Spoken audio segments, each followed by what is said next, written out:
everybody, and welcome back to the channel. For today's review, we're going to be taking a quick look at the brand new Marvel Legends Thor God of Thunder Amazon exclusive GORR the God Butcher. And this was a comic character that I just couldn't miss out on. I don't tend to collect these types of figures. I'm usually strictly based to MCU, but I was thoroughly let down with the design of GORR from the Thor Love and Thunder movie, so had to get this guy. And I mean, in terms of how he's looking on the packaging, this is going to be really cool. Now, as we take a look at the box, we of course do now get those closed packages, which I know many collectors, myself included, are not the biggest fan of, and I do know there's some controversy around the image on the box and the actual figure that we'll get inside, but I'll touch base with that in just a second. We get some super creepy artwork of GORR along the side, some pretty sweet product shots of the character on the back, as well as some of the additional accessories. So with all that being said, let's crack open GORR and see how awesome this figure actually is. And here we have GORR, and wow, what a massive improvement when in comparison to his MCU design. Now, I do have some comments, and we may as well get them out of the way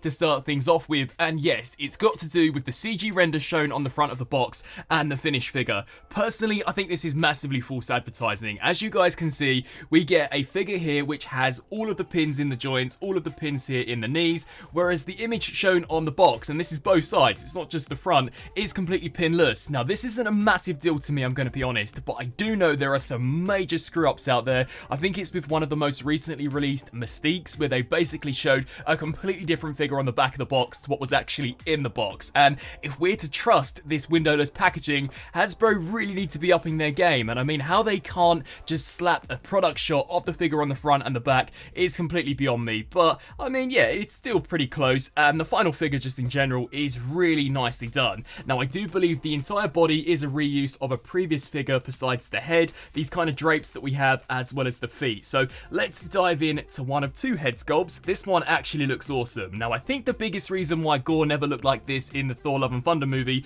was because they basically didn't want to confuse it with Voldemort, and I understand that to an extent, but there's no denying that this looks way more sinister, way more classic to the character than what we actually saw in the film. I mean, I think the detailing, especially around the eyes, looks so nicely done. And as you guys can see, we do get the hood with the drapes, which come over the back. I like how this strand kind of flares out to the side. Really nicely done looking figure. I love the detail as well that we have here with the paintwork. That all looks really sick, especially as we take a look at this midsection. As you guys can see, really nice looking sculpt work.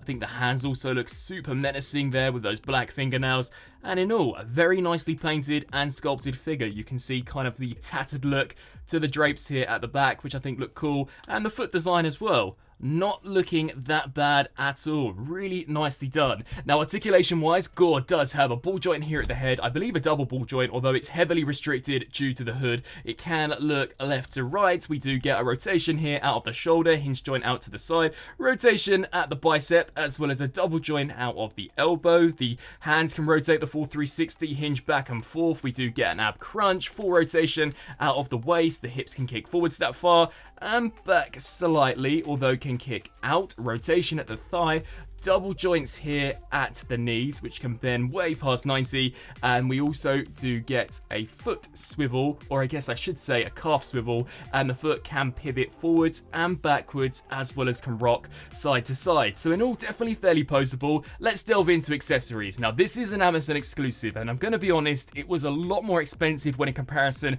to your average Marvel Legends, and to see that they have only included 2 additional accessories, well, I just wish that maybe they'd given him something more or just slightly reduced the price. But I guess the accessories we do get are cool. So we do actually get here a alternate head sculpt, which looks fantastic. Now, this to me kind of reminds me of Jar Jar Binks, so I'm not too sure as to why they were worried about it looking like Voldemort, but very nicely painted. I love these sections here, which come around to the back, and just to demonstrate how it looks on the figure, you simply pop this clean off, and a really nice attention to detail is that they did actually sculpt these strands in the back, despite you not seeing them, so I thought that was a pretty sweet touch. Now, actually getting this on is way tougher than pretty much any other Marvel Legends that I have, but it will snap on there.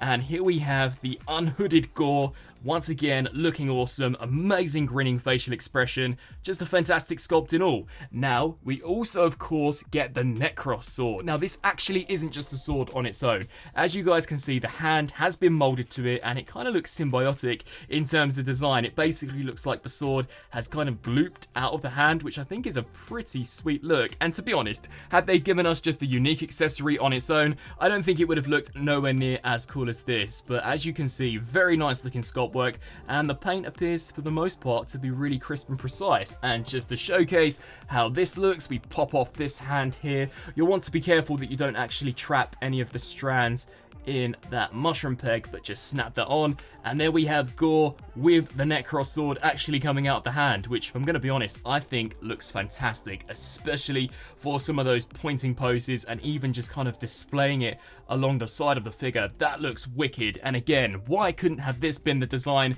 that we saw in the Thor 4 movie? Now, turning to a few comparisons, as mentioned previously, I don't tend to dip all that often into the comic book characters, so here we have the MCU version of GORR, and I think this is a pretty cool comparison, and to be honest, there's no comparison to be had. The comic book version, at least in terms of design, looks way better than what we actually got in the movie. I'm sorry to say, but this just looks so much cooler, and I would have taken this, a kind of Jar Jar Binks, Voldemort looking character, when in comparison to what we actually saw in the film. But as you guys can see, the comic book version is slightly bigger than Christian Bale's GORR, and in terms of a head swap, I did try it out, but the tones are completely off, and considering this is a much bigger body, this head looks ridiculous on this base. So let's take a look at another comparison, and here we have Thor from one of the more recent MCU waves, I believe, and as you guys can see, they are roughly eye to eye in terms of height, with maybe GORR being ever so slightly taller, so definitely a pretty decently sized figure. Be sure to let me know down in the comment section below,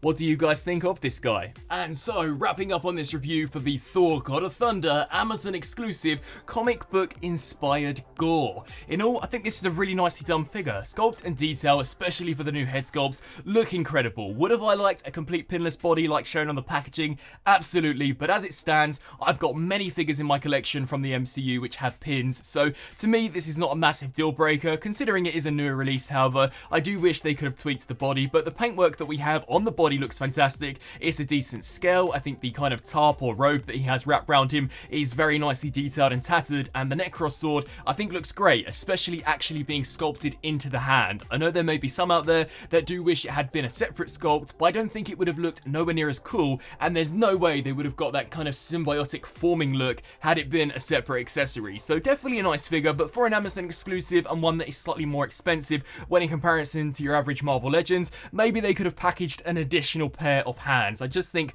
that would have been slightly cooler, but as it stands, definitely a nice look and way better when in comparison to the MCU version in my opinion. Definitely be sure to sound off down in the comment section below what you guys think of the figure. Is it one that you plan on adding to the collection? And until my next review, I'll see you then. Thanks for watching.